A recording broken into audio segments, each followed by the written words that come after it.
லால் சலாம் படத்தை தொடர்ந்து super star Rajinikanth இப்போ நடித்து முடிச்சிருக்கிற திரைப்படம் வேட்டையன். இந்த வேட்டையன் திரைப்படத்தை டிஜே ஞானவேல் அவர்கள் டைரக்ட் பண்ணியிருக்காரு. மேலும் இந்த படத்துக்கு அனிருத் மியூசிக் பண்ணியிருக்காரு. லைகா ப்ரொடக்ஷன்ஸ் பிரம்மாண்டமாக இந்த படத்தை ப்ரொடக்ஷன்ஸ் பண்ணியிருக்காங்க. மேலும் அக்டோபர் 10 அப்படி இல்லைன்னா 31 இந்த படம் அஃபிஷியலாக ரிலீஸ் ஆகும்னு சொல்லிட்டார். ஆனால் இந்த படத்துடைய ரிலீஸ் டேட்டில் சில குழப்பங்கள் ஏற்பட்டிருக்கு.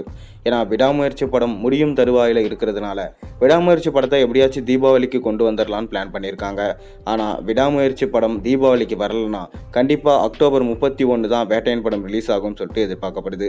அதை தொடர்ந்து சூப்பர் ஸ்டார் ரஜினிகாந்த் இப்போ கூலி படத்தில் பிஸியாக நடிச்சிட்டு இருக்காரு. இந்த கூலி படத்தை லோகேஷ் கனகராஜ் டைரக்ட் பண்ணுறாரு, அனிருத் மியூசிக் பண்ணுறாரு, சன் பிக்சர்ஸ் பார்த்தீங்கன்னா பிரம்மாண்டமாக ப்ரொடக்ஷன்ஸ் பண்ணிட்டு இருக்காங்க. அதை தொடர்ந்து சூப்பர் ஸ்டார் ரஜினிகாந்த் கிட்ட ஷங்கர் அவர்கள் ஒரு சின்ன ஒன்லைனை சொல்லியிருக்காராம். இது ஏற்கனவே தெரிஞ்ச விஷயம்தான். ஆனால் இப்போ அதை பற்றி முழு டீட்டெயில் வந்திருக்கு. என்ன அது பார்ப்போம். அதுக்கு முன்னாடி சேனலுக்கு சப்ஸ்கிரைப் பண்ணாதவங்க சப்ஸ்கிரைப் பண்ணிவிட்டு இந்த வீடியோக்கு ஒரு லைக் பண்ணிவிட்டு வாங்க வீடியோக்குள்ளே போகலாம். சமீபத்தில் தான் ஷங்கர் அவர்கள் எடுத்த இந்தியன் 2 படம் படும் மொக்கையாக போச்சு. சுத்தமாக எடுபடவே இல்லை. வசூலில் செம பயங்கரமான ஹடி. சுபாஸ்கரனுக்கு என்ன பண்ணுறதுன்னே தெரியல. வேட்டையன் படம் தான் அவரை காப்பாற்றி ஆகணும்னு சொல்லிட்டு இப்போ ரொம்பவே நம்பிக்கையில் இருக்கார். அப்படி இருக்க ஷங்கர் கம்பேக் ஷங்கர்னு போட ஆரம்பிச்சிட்டாங்க. கம்பேக் இந்தியன்னு போட்ட காலம் போய் கம்பேக் ஷங்கர்னு போட ஆரம்பிச்சிட்டாங்க. ஷங்கர்னாவே பிரம்மாண்டமாக படத்தை எடுப்பார். ஆனால் இந்த படத்தில் சுத்தமாக உப்பு சப்பு இல்லாமல் போச்சுன்னு சொல்லிட்டு அனைவராலும் விமர்சனம் செய்யப்பட்டது. ஷங்கர் திரைக்கதைக்கு அழுத்தம் கொடுக்கல. மேலும் ஷங்கரோடைய வலது கையான சுஜாதா இல்லாததுனால தான் பார்த்தீங்கன்னா ஷங்கரோட வலது கை உடஞ்சி போச்சு. இனிமேல் ஷங்கர் படங்கள் ஓடாது. கேம் சேஞ்சர் கிறிஸ்மஸ் தினத்தை முன்னிட்டு வெளியாக போகுது. அந்த படம் சரியாக போகலனா ஷங்கரோட சகாப்தம் அழிஞ்சு போச்சுன்னு சொல்லப்படுது.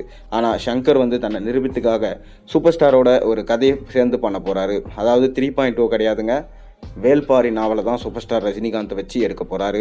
இதை 3 பாகங்களாக எடுக்க போகிறாராம். மேலும் இந்த வேல்பாரி நாவலில் முக்கியமான சில தமிழ் நடிகர்களும் சரி, இந்தி நடிகர்களும் சரி, ஒட்டுமொத்த பேன் இந்தியா நடிகர்களை உள்ளே இறக்கி சம்பவம் பண்ண போகிறாராம் ஷங்கர். இதற்கு ரஜினிகாந்துமே பார்த்தீங்கன்னா கிரீன் சிக்னல் கொடுத்துட்டு இருக்காரு.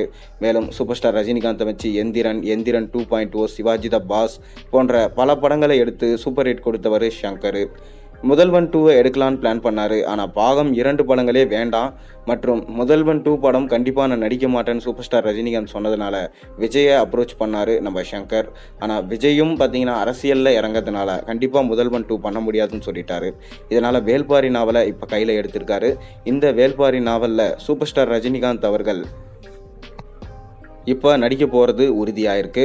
மேலும் கூடிய விரைவிலே மற்ற நடிகைகள் தேர்வு நடைபெறும். ப்ரொடியூசர் யாருன்னு கூடிய விரைவிலே சொல்லுவாங்க. பொறுத்திருந்து பார்ப்போம். நீங்கள் சூப்பர் ஸ்டார் ரஜினிகாந்தோட ஷங்கர் சேர்ந்து வேல்பாரி நாவலை எடுத்தால் நல்லா இருக்குமா இல்லையான்றதை மறக்காம கீழே கமெண்ட்டில் சொல்லுங்கள்.